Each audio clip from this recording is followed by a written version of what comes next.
Ben removed his fingers from the arms of his favorite chair when he realized he could feel the foam underneath them, on both armrests. A quick glance told him what he already knew. His pathological need to grab onto what he thought was hard had caused real damage in the form of torn upholstery. It is significant that he felt the sensation of the insides of his shelter before the pain from the incredible spasm of the muscles of his fingers. Probably because it was physical pain, and at the moment, physical pain was bullshit.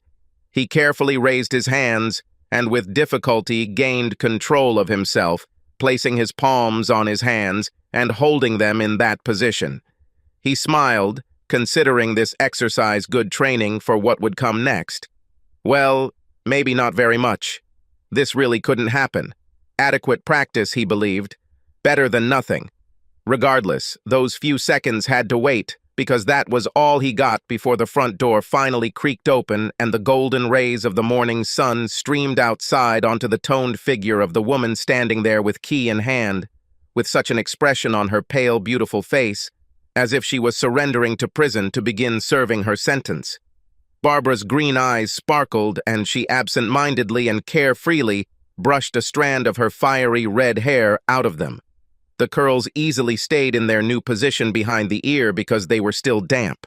They were damp because she had recently taken a shower. Ben had no doubt about that, and he had no doubt about why. "Where are the girls?" Barbara glanced with her stunning eyes past her husband onto the stairs, and the question sounded quietly, barely an audible whisper. Imperceptibly, unconsciously, one hand began to fiddle with the tight black dress that hugged those curves, as if she was subconsciously trying to remove the traces of her recent violence against him. Pointless, but she didn't stop. "Where are the girls?" Ben grabbed onto the false calm with such force that his armrests would be envied. "Are you sure this is what you want to ask? Or do they know what I did?" He saw it in her face. After 20 years of living side by side, it was easy to read my wife and understand that she really hoped that he didn't know what she did. He watched this trifling spark die. It was appropriate. "They are sleeping." Ben was generous in answering her question, more merciful than anyone else in history. "They went to bed thinking you had too much to drink and went to see Cynthia since she always provides the driver and her house is much closer to the event." He snorted. "I guess partly right? Well, that is, in terms of drinking. Where you fell." He raised his palms to the ceiling and shrugged. "A one-room apartment draped in leopard print velvet? You know, I hate it when you're so sarcastic." Barbara pursed her lips and turned away from him, blushing with guilt. "Sorry, I didn't want to break down. It's difficult. I don't know what to say." Ben realized that he did too. What can I say? The English language is rich, varied, and full of contexts. So he simply let the first thing that came into his mouth come out. Was it worth it? Barbara, staggering as if still drunk, walked over to the chair usually reserved for guests, sank helplessly onto it, and buried her face in her hands. Without looking up, she simply muttered, "I want to ask what the price is." Wow, the answer was wrong. "Damn it, Barb!" Ben barely managed to hold back an exclamation so as not to scream as he deserved. His children were still upstairs, sleeping, puzzled, protected, for now. However, he leaned forward, making sure his wife didn't miss one iota of what was inside him. "You say it can cost to go? That the fact that you have a horny party planner maybe be normal? If what? If you can keep your happy lying life intact?" "God, no, Ben. It came out—" Barbara looked at him again, but her sincere emotional plea was suddenly interrupted. "Lying? What do you mean, deceitful? I am happy. With your life." She leaned forward. "With you. Day. Mo." Ben sank back into the chair, away from her outstretched, searching hand. "Happy people don't do what you did, my dear. Decent wives don't shamelessly flirt with fashionable gym rats for weeks and then tell their husbands they're crazy for being wary." He was already on his feet, although he did not remember getting up. "Damn, Barb, when I first came to see how your project was going, support your loving wife." You tried to tell me that he is gay. Barbara blushed and looked away. You shouldn't. I remember. Yes? Do you remember how I actually physically removed his hand from you? That this had to happen twice before you dropped that lie and moved on to warning me against attacking him because he's the type who would definitely call the police? Then she sobbed. Yes. Ben, honey. He narrowed his eyes and took a step towards her. Fine. The exam has been passed. Your brain is still working. Although I still have a lot of new questions. Let's start with this. What is the ultimatum? Ultimatum? She sounded genuinely puzzled. When I told you that everything was already done, yours and Cynthia's charity ball. When I said that what I saw was too much, and I'm not an idiot. Ben looked up at the ceiling, collecting his thoughts before meeting her gaze. And you said that I'm an idiot. And what if I'll forbid something for you? You show me how much. That ultimatum, the one you put forward the day before you left last night, informing me that I could not accompany you. So why? The best defense is a good offense? Barbara laced her fingers together in her lap and studied them intently. What should I have said? The truth. That another man got into my head and stayed there, no matter how hard I tried to get him out? That I was struggling, losing, because I didn't know how to play the game? That I feel something for a man that I haven't felt since college, because you and I are so intertwined that it's no longer an adventure? She finally looked up, and Ben was surprised by the sincerity he saw there. I forgot, Ben. I forgot what was true. I forgot you, even though you were right in front of me. She sobbed again, and real tears began to well up. You are a victim of your own success, my eternal love. You're good, too good. I have never been tested before because you make me happy, my life easy, and my soul content.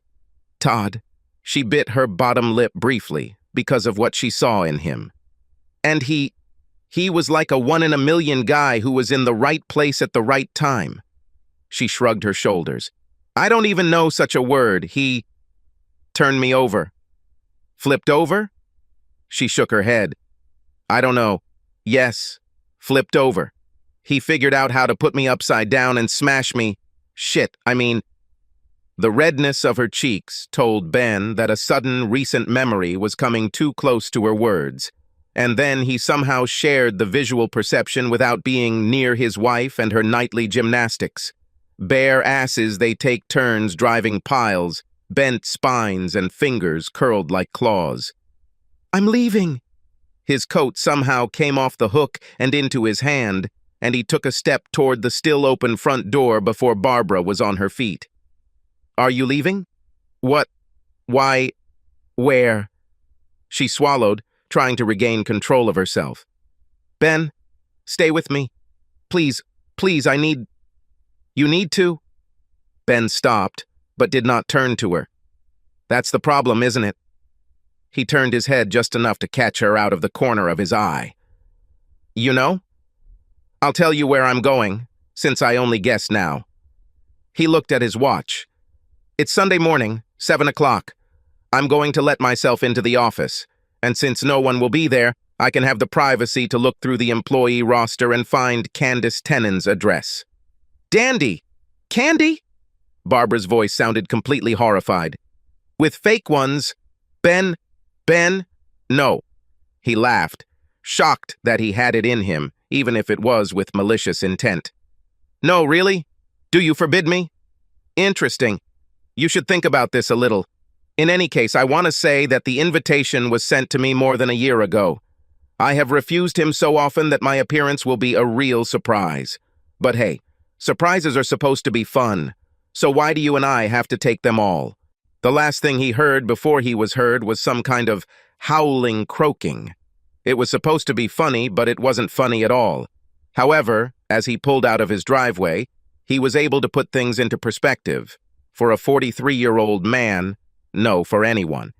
He was in great shape.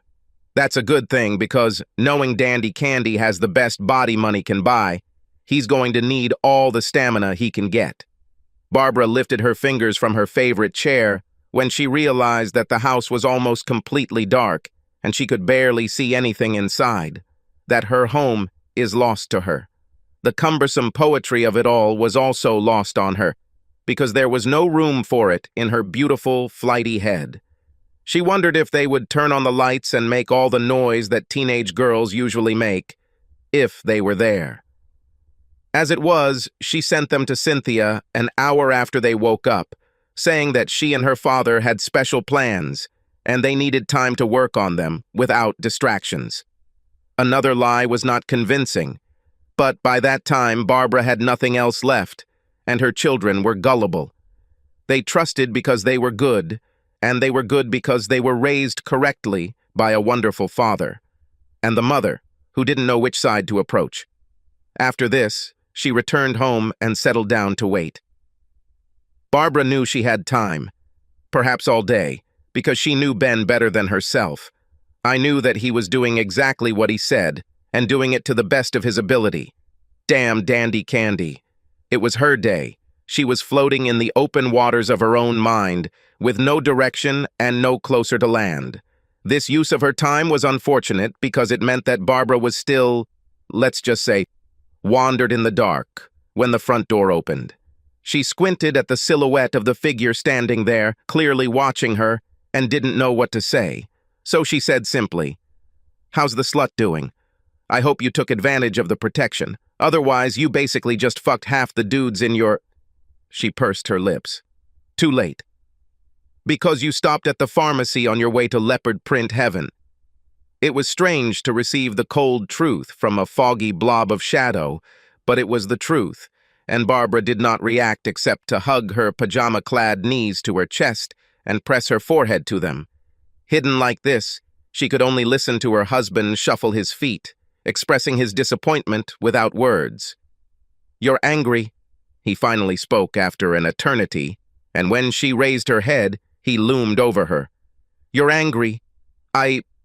This—" What did he expect? What did he want her to say? "Are you angry? And that's all? Your husband? The man you've told repeatedly you value and love, just spent hours having sex with a woman you can't stand, and you're just getting angry. You just—" Barbara saw Ben's life force leave him before he turned on his heel and walked in the opposite direction. "Don't wait for me until the morning." This time, the door slammed shut without an awkward exclamation from her. In another life, this might have meant something. Ben's morning return home was reminiscent of the first act of a stage production. First, he greeted the family sitting at breakfast. He had somehow managed to figure out the lie Barb had told their daughters, and then convinced them that he had been out all night running an errand, even hinting, through the bile in his throat, that it had something to do with his wife's charity work. He felt bad, and not only because of the merciful deception. The hours spent hanging out with Dandy Candy were, well, some of those not to be forgotten. This, in fact, was the point, to throw everything out of his head and forget about his rotten life for as long as possible. But it also did not leave room for planning what to say to the children whom he, to his shame, forgot against the backdrop of his own spiritual pain. So, given an easy way to dodge the bullet, he took it and joined in with Barb's lies. And yes, he felt bad, because he knew that he had taken advantage of his daughter's naivety. Their happy, trusting natures, raised by a mother who was phenomenal, until, apparently, she forgot. "Girls, you'll be late for the bus." Ben smiled at his treasures as they simultaneously hugged him goodbye, conveyed the same to their mother, and then, giggling, walked out the door. He looked for a long time in the direction where they had gone. A very long time. Enough for what he was doing to become too obvious. "Ben, we have to do this." He heard Barbara get up from the breakfast table. "I'm not angry and I'm not going to scream." "I won't, I swear. I'm going to the living room now. Please sit with me." Although it was petty, he waited until he was sure she was out of sight before turning around. After a moment's hesitation, he finally followed her and returned to the heart of their home, where his dear wife of almost half his life had waited in her chair, turning her face towards his favorite chair. She looked at him silently over her shoulder with pleading eyes so loud that they might as well have been screaming. He sighed, resigned himself to the torture he knew was coming, and sat down. I understand now. Understand. Barb's voice was quiet, and she could only look at his chin when she spoke, but she spoke clearly and understandably. You needed me to feel it. That's why what I said last night pissed you off. She hiccuped and ran her thumb across her cheek under her eye. Knocked you out of yourself. You didn't care. Ben realized that his eyelids were drooping and suddenly raised them back. When I returned, you attacked me, angry at me, blaming me. Doesn't matter? Doesn't matter. Barb perked up. Her shiny green eyes became completely round. Ben? God, I was dying inside. How could you not see this? I wasn't actually angry. Damn it, I was creating a shield. She tried to crawl out of the hole, clinging with her claws. I don't blame you, and I didn't blame you last night. I know it happened because of me. Damn it, I know it. She banged her little fists on the arms of the chair. And when I saw you, when I had to face what you did, I didn't know how to react. I didn't know what to say. I didn't know who... She stopped herself and looked away. Who I was. Ben was made of stone. It sucks, doesn't it? Barb hung her head, covering her face with her red curls. Sorry, I feel like... Here it is. Ben screamed so hard that a drool flew from his lips. Do you understand that this is the first time you have apologized? Understand? From the moment you walked through that door yesterday morning, you've been shy, evasive, even belligerent as hell. But you've never once said you're sorry until now. Until you're backed into a corner. He shook his head. I don't believe you, Barb. I owe it to say. She was quick, and somehow she took his hand in hers before he realized it. My God, for decades we were practically the same person. How could you not see that with every fiber of my being I regretted ever looking at this man? No part of what happened was worth even a second of the pain I felt. What pain? Ben leaned back. No, I'm serious. Describe her. You said that now you understand everything. Describe what kind of pain it is. He clenched his teeth. Revive her for me. It hurts to breathe. She didn't hesitate. Not for a moment.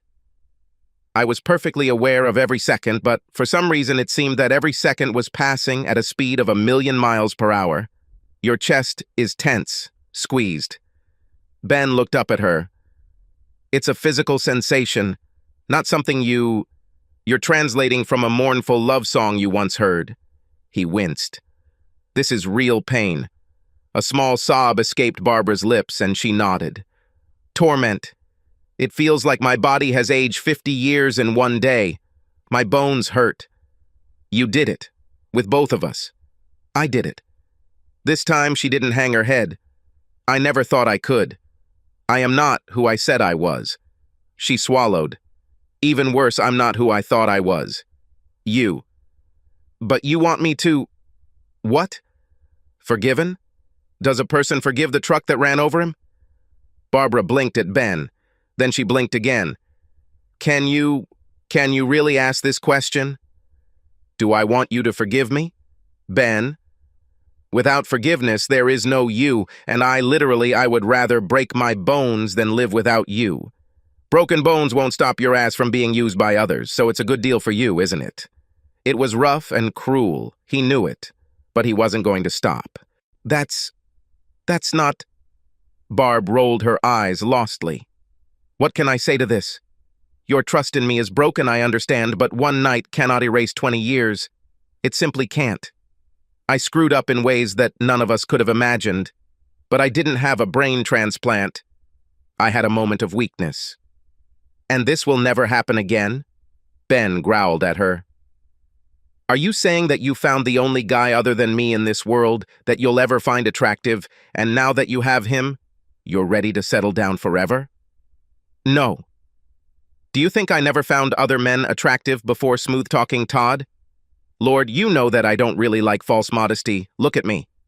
I've been fighting off men trying to seduce me since our first date. Hot men whose hotness didn't matter to me in the slightest because I had your delicious, loving, fantastic ass. Then what the fuck, Barb? What happened this time? I saw this asshole, and there are a dime a dozen like him. Nothing stays the same forever, Ben. Nothing. Barb's nostrils flared and her blush rose to her hair. Every fortress has vulnerabilities if you don't pay attention to them. Mine was larger than I expected. The beautiful decorations inside made me think the gate was still as good as new, until the barbarian came with a battering ram. I don't even know what this means. Ben drooped, quickly losing energy. How is that supposed to convince me that you are trustworthy? I am the child who touched the burning stove. Barbara even giggled. Almost literally, we established how much pain I was in. How many kids do this twice? Pain teaches. Suffering is a masterclass in life. She stopped, and an expression of horror suddenly flashed across her face. Barbara closed her eyes and ran her hands over her face. God, I can't deny what's probably going to happen, can I? Even if you can't live with what I did, if you do, you will leave. She shuddered and sighed.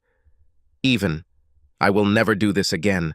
No matter what form of existence I find myself in, I will never let my guard down, and I will never again take my powers for granted.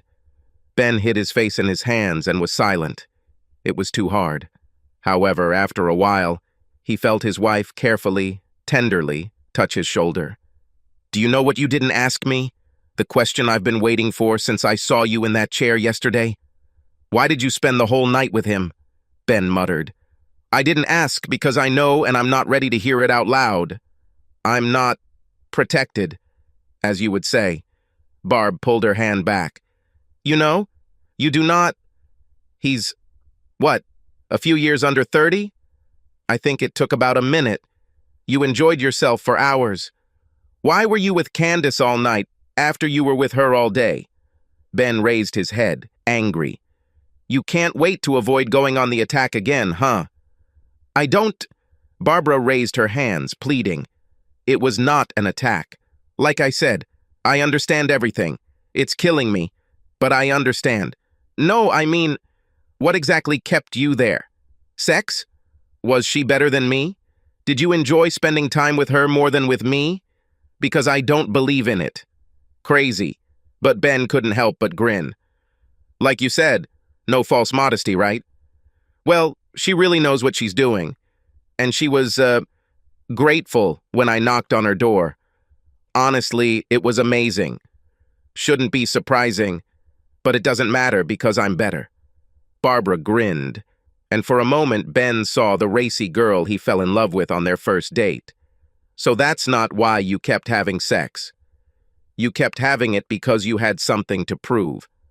Flag. God! What then was it supposed to prove? You? For the first time? Not a damn thing. I was a slobbering idiot who let things fester for too long, held a grudge against my overly shrewd husband, and drank too much at the worst possible time. Hell, I barely remember driving to his house. She paused. And, yes, there was some kind of leopard print. Barb shook her head as if she'd heard a bad jokey. We had sex. He was sweating. It was good, I think. She shrugged. And it was fast, and I was on edge. Then, damn. Then the fog cleared and I thought I had something to prove. I almost don't want to know. I can't imagine this will help. If you want, I'll keep it to myself. To hell, just say. Barbara nodded, but was silent for at least 20 seconds before she continued. I will never be able to express enough regret for what happened, but I feel it in every cell.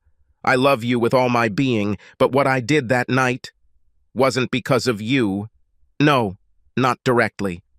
She looked at her husband, and when he twirled his finger for her to continue, she nodded again. The first round was due to the pressure that was growing, as I already said. This is not an excuse, but it is a reason. Then... God, I'm sorry. Then the drinking stopped playing a role. and I realized with horror that I had cheated. With an asshole.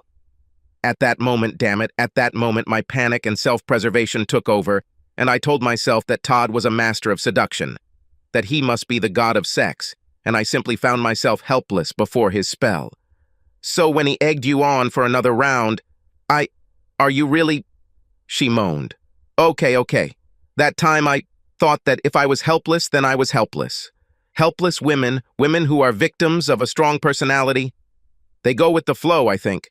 I don't know, they're subdued or some other crap. Too much melodrama, Barb. This is madness. This is what you understand in the light of day. At night, when you have sex, you stop thinking. She rocked back and forth, her nervous energy boiling over, as well as her words. It was the worst possible combination. The dam broke from the very first hole. The asshole was determined, and I had the idea that if I was cheating on my ideal husband, I would have to be helpless to do it. It was something I clung to avoid looking myself in the eye. This was what I had to prove. And you proved it. All. Having sex. All night long? Ben slammed his fist on the chair. I slept all damn night. I passed out after we fucked each other, I think 3 times. I was swimming in gin, what did you expect? The shame of what I did will stay with me for the rest of my life. I know that. But the act itself, it lasted, I think, about 15 minutes. 15 minutes of mediocre sex that I had already forgotten. 15 minutes, and now I'm on life support. She began to cry, and Ben had to fight himself not to hug her. Knowledge is not power, my love. It is a curse. I know this because right here, right now, I am fucking Einstein. I see all the equations, and my heart breaks for both of us. I don't see them. Ben threw his hands up. I really don't see it. Enlighten me. Say you understand. That none of us is what the other thinks he is. Ben had to admit that he didn't expect this. She has courage. He had to give her credit. This, not the one you took me for. Oh no, you're not like that. She reached for him again, and he pulled back. She nodded as if she had been expecting this, and it made him boil. I still don't blame you. And I will never blame you for my mistakes. I am not a psychopath, despite what you think now. But this last day burst all the beautiful bubbles that used to fill my head. The first is despite the fact that I cannot imagine myself without you. I cannot even imagine a picture where you are not next to me. I betrayed you, stabbed me in the heart after you warned me about what would happen next, after you told me that you saw the same thing as me, but deliberately ignored it. This is a gross illusion that can be lost, a sense of one's own virtue. Everyone at least starts out as the hero of their own story. And I haven't lost that feeling if that's what you want to say. Ben tried to control his breathing. Candy, right? It was necessary. You're too smart not to understand why I did it, you said it yourself. Because I needed to feel your pain. Not guilt, but loss. Yes. After a day and night of doing nothing but facing reality. I agree. Mostly. Only mostly. But now you're lying. To yourself. More than to me. Now Barbara was calm. The tears have dried. You told yourself that if we still have a future together, I should know what you went through. I have to feel the pain. Otherwise, I'll just inflict it again. It makes sense. And I really, really love you for it because it shows that you still... I want it. You want me. Her voice fell. At least a little. So it's a lie? That is the only reason you had sex with another woman. The rest, maybe even the biggest thing, although I hope not, is that you were hurt and needed an outlet. Something was taken away from you and you needed balance. She looked at him long and intently. Revenge. Clean and simple. It's not... I never thought you had it in you. Barbara is right. Ben knew this. He would never forget how fiercely he had Candy until she kicked him out of her house. Then, that night, with a mercy he didn't deserve, she let him back in when he returned, and he learned nothing. Even a screaming climax wasn't enough for any sane woman to tolerate the anger he was taking out on her, and the rest of the night at the motel should have ripped the scales from his eyes about it. However, it would have taken a crowbar and sodium pentothal to get him to admit it at that moment, so he simply remained calm. Barb wasn't fooled, he knew it, and she continued. This is a book of fairy tales that is closed on my part, that my husband is perfect, that he wouldn't use pain as a weapon, that he wouldn't walk up to an innocent passerby and treat her like a whore on the corner, that he will not forget his children and will not abandon them all night. How did their mother do it? Like their mother did. She nodded sadly. 20 years later, we are still the same, but in terrible terms. I am stupidly cruel. You are reflexively cruel. It's cruel and fair, and you know it. You took it from yourself. About 3 times, I think. Barbara tilted her head. Now she was confused. This? What is this? 3. I don't... My virtue. He smiled bitterly. My status as a hero is in your eyes. Before you posted this just now, I saw it. You asked me 3 times how I could... I don't know you. Your soul, I suppose. He shrugged. You asked how I couldn't see that you were dying inside, how I couldn't understand that you were completely sorry for what you did, and how I could ask if you even wanted forgiveness. Your confusion was clear as day. You were genuinely shocked that I wasn't just reading your mind. Because you always did. I've never done this. Barb, the ideal hasn't been ripped away, it's tunnel vision. You always do this. Always telling me that I should already know the answer when I ask you a question, and then ignoring it when I get mad about it. You think your idea of my perfection was that I was a saint. The truth is that you just thought we were closer than we ever really were. Her eyes widened, and in an instant, they were wet. No, no, no, no. Don't say that. You can't say that. There was a fortress built with vulnerabilities. Ben had to look away. The ram was not needed. No! With a confused cry, she jumped up and grabbed both his hands in hers, squeezing tightly. I see you're giving up. God, please no. Do not give up. Barb, now it's not even about what you did. Ben let her continue to squeeze his hands. Let her have at least this. Not anymore. Not completely. I believe it was a mistake you wish you had never made. I do. But damn, it was a trap door that opened. Now everything is open and it's... Reality? She stammered, trying to maintain at least some coherence. This is reality. This is us. And you can't come to terms with it? Okay, you're right. I never listen. And I'm right. You react on instinct. And it doesn't matter. What? Ben croaked and did not resist when his wife, the mother of his children, his fiancée and girlfriend, pulled him towards her and pressed her forehead to his. Who are we, Barb? Who should they be? Soulmates? Lovers with promises written in the stars or something? People. This word sounded like a sob.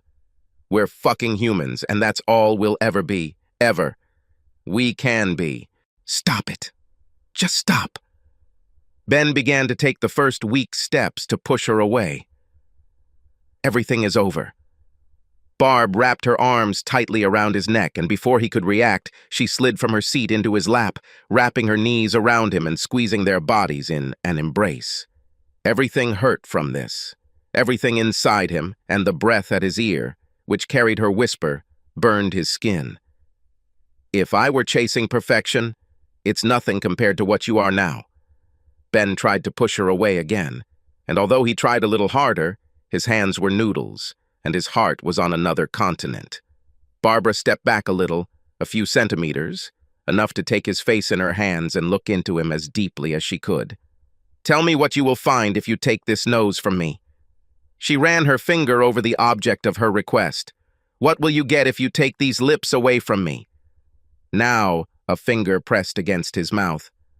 Tell me what this person deserves and how you will demand it. Tell me who you will give it to, in whom you can be sure that he will never do anything bad to you. He won't say anything offensive. She will never believe that you are wrong. Never make a mistake. Small or destructive. Barbara clenched her teeth, trying to hold back a particularly bitter groan. Tell me, what will she look like? This person who will take my place. Please, please, If you ever loved me, tell me what I can never be. Tell me that there is something in the world that will hug you, protect you, and never let you feel pain again. Barb. Her name was like a razor through his throat, and his fingers in her hair were like a steel vice. Tell me, because if she is real, I will love her forever, for giving you what I simply cannot. Ben closed his eyes and shook his head. What can I even say now? How can I get through this? How can I live with what I know? Ben would like to know whether this question was rhetorical or not. Second by second, Barb pressed her cheek against his shoulder and ran her hands up and down his back. The heart beats in unison with the heart, choosing to accept me. Watch me, evaluate me, and decide if I'm worth the risk. You have to decide that our life together was not a lie and outweighs what is terrible inside both of us. You have to decide that we can be better. She pulled away and kissed him gently for a long time before sighing again. You have to believe that I am better than my weakest moment, and I will withstand every dark look, every bitter word that comes my way, because I have to believe that you are better than the world wants you to be. Ben felt his wife go limp in his arms, as if those words were all she had left. They stayed like that for a while. She was still laying on his lap, and he gently stroked her back, each not wanting to break the spell, not wanting to let life rob them of this timeless, cobweb-like moment. But life is inexorable, and time cannot be stopped. Ben, my beloved, Ben, what will happen? The whisper was the sound of raw, exposed nerves. Time is running out. Life demands, and Ben is just a man, helpless in front of her cold face. Barbara leaned against the doorframe, admiring the view of Cynthia's new pool, located to the side of her new house, in the new, upscale neighborhood her best friend's family had moved into just a couple of weeks ago. She could hear the other housewarming guests talking behind her, but it was the noise and the sight of her two daughters splashing around with their friends that caught her attention and kept it riveted. They were cheerful and happy, and the sight of those faces, the outlines of noses and mouths that were so familiar, began the countdown for the tears that, unfortunately, had also been very familiar to her lately. This is cute, they darlings, but you want to come back inside? Barbara felt Cynthia's hand on her shoulder even before the question was asked. There are a lot of people, also nice ones, who would like to talk to you.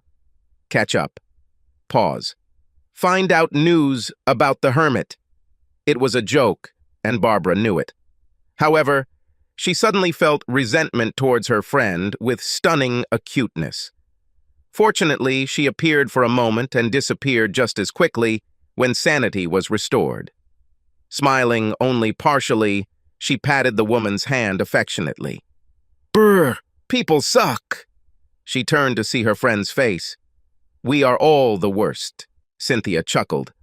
A couple of little girls could ruin that theory. Nope, they are not people, they are angels. Barb's grin was depressingly caustic. I am a man, and do you know what I did? I used them shamelessly, without even hesitating. Cynthia frowned, genuinely embarrassed, and Barb laughed good-naturedly. It's been 6 months since... She sighed. Since he left. She winced, but got over it. And from the very first day the girls returned, after spending time in his new house, I asked them about what was happening to him. Hell, I was so inexperienced that after a couple of weeks even my innocent little cherubs realized what I was really asking. And what about... Has he met anyone else? Barbara began to play with a strand of her fiery hair, suddenly upset, even though she and Cynthia were closer than sisters. I know Ben isn't like that.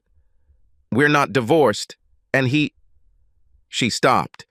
Was she really going to say that he didn't have it in him, even though she knew for sure that it was a lie? Had she already retreated back into fantasy? It's deeper for this. Cynthia tried to finish for her, and Barbara simply let her. There is no need to throw it all out needlessly. Ben deep, but knows how to rationalize shallow impulses. They both are. She knows that now. The only real question was whether one of them picked up this trait from the other, or whether they developed this crappy little quirk at the same time over their 2 decades together. No. The big question was, does it make any difference anymore?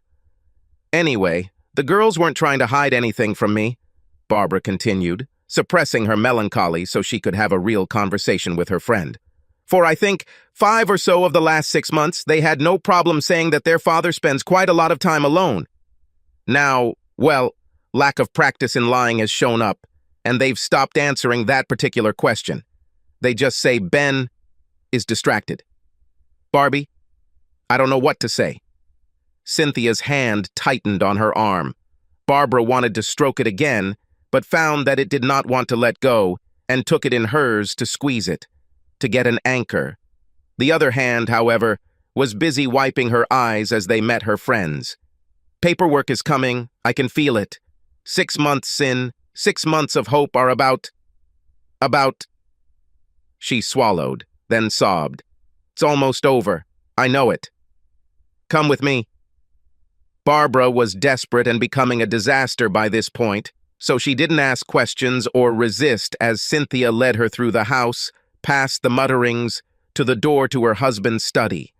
They stopped, and Cynthia looked at her for a long time before speaking again. There's something inside. Something that may or may not be good for you. Honestly, I can't say, but I agreed. She turned the knob and started to open the door, but stopped when she saw her friend's reaction. Barbara tensed, every muscle tense, and her lips curled downward in disgust. No, it's just... You can't do what I'm thinking. Cynthia furrowed her brows in sudden rage. Can I? You know, girls, sometimes it seems to me that we have the same brain, and sometimes I'm sure that we are from different planets. I have no idea what you think is waiting for you there. Barbara narrowed her eyes. I remember planning the charity with crystal clarity, Sin.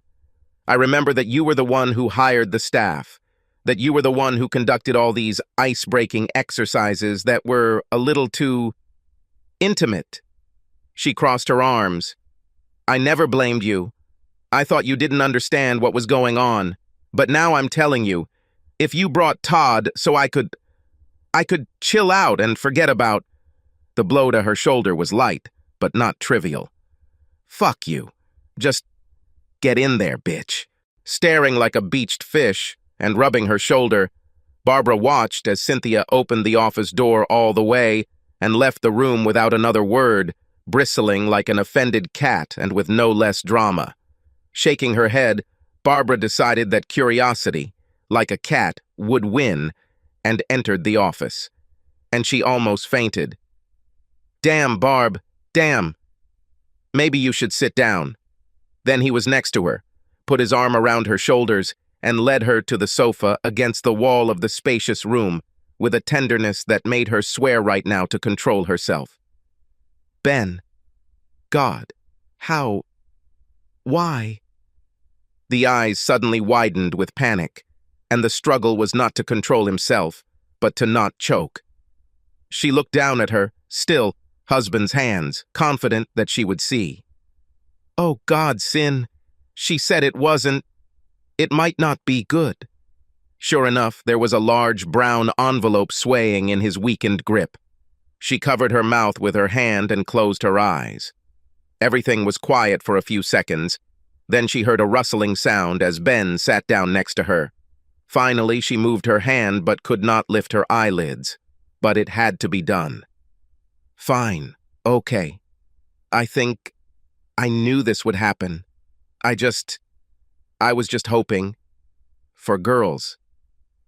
I just hoped the little imps would keep their mouths shut. Ben even laughed. It looks like they somehow succeeded. Managed?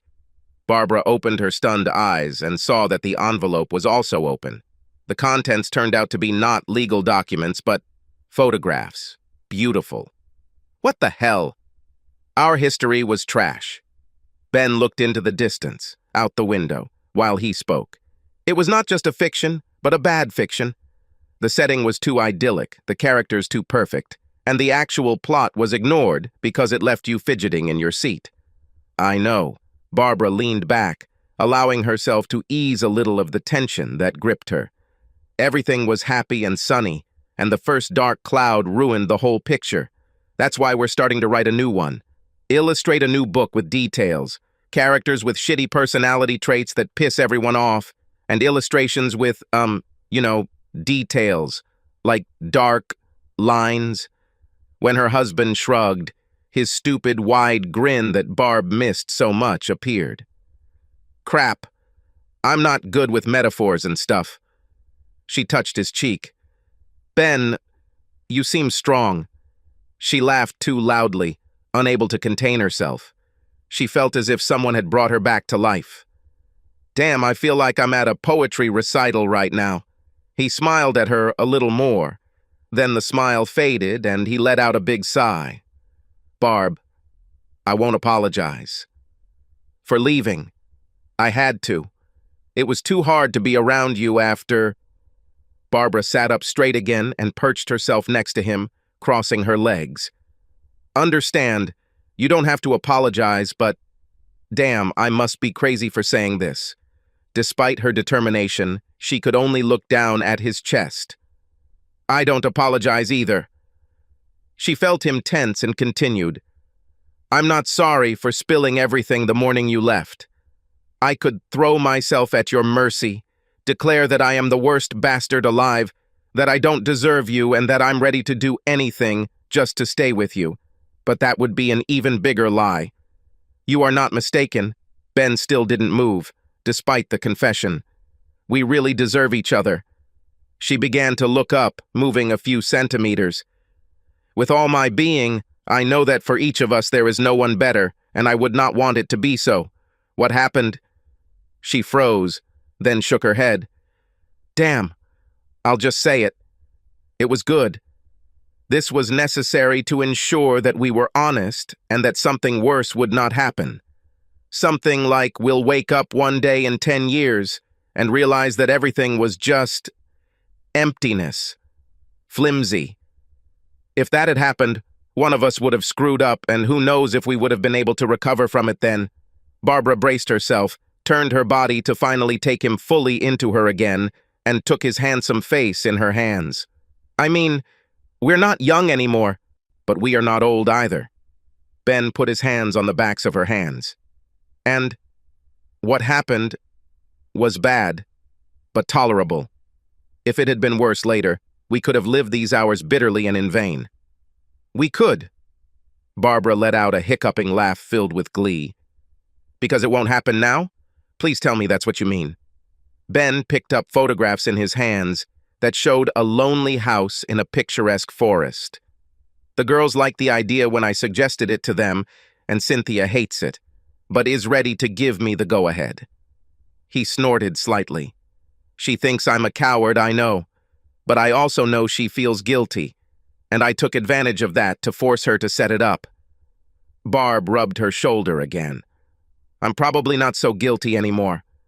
Ignoring this, Ben continued, We are leaving, for a month. Let's go to this place that I, already rented. He watched her, and she saw that he was waiting for her indignant outburst in response to his assumption. She responded by clinging to him and throwing her leg over his.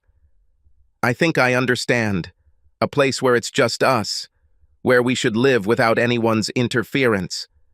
She smiled. Trial. Cynthia will take the girls. Ben rubbed the back of his head. After I saw them in the pool when I arrived, I think the real problem will be getting them out of here when we get back. There will be 2 of us to do this, no doubt. Barbara stroked his chest, but not in a sexual sense, but with need. The need to feel him again, to know that he is real, and with her. When are we leaving? Ben kissed the top of her head. I can't get enough of your courage. I live for your confidence. She kissed his chin. I hate your giggle. I hate that mole on your forehead. When you kiss me, my manhood hardens every time. And when you try to be creative, I know I'll probably have to massage your ego for a week afterwards. Every time you show ingenuity, I then float in the air for a week. Ben lifted his wife's chin up. One day I'll be an impatient fool again. Probably soon, whether I like it or not. Barbara rolled over and settled on her husband's lap. And I will become a forgetful idiot and will continue to be so until the moment comes when I should wise up. When his lips crashed onto hers, each one of them melted. They kissed like they did on their first date decades ago for a good, very good 10 minutes. Then, 3 times longer, they destroyed Cynthia's husband's new sofa. If Barbara felt guilty about it, well, by that point it was just another item on the list. Afterwards, disheveled and mostly naked, Ben and Barbara looked at each other, and he was the only one who broke the spell, although ironically, it deepened the magic. I hate everything in you that is worthy of hatred, my beloved bride. Luckily for me, I think I'm about to find out that what I can love about you, I mean the real, true thing that I'm about to discover, will bury the rest pretty damn deep.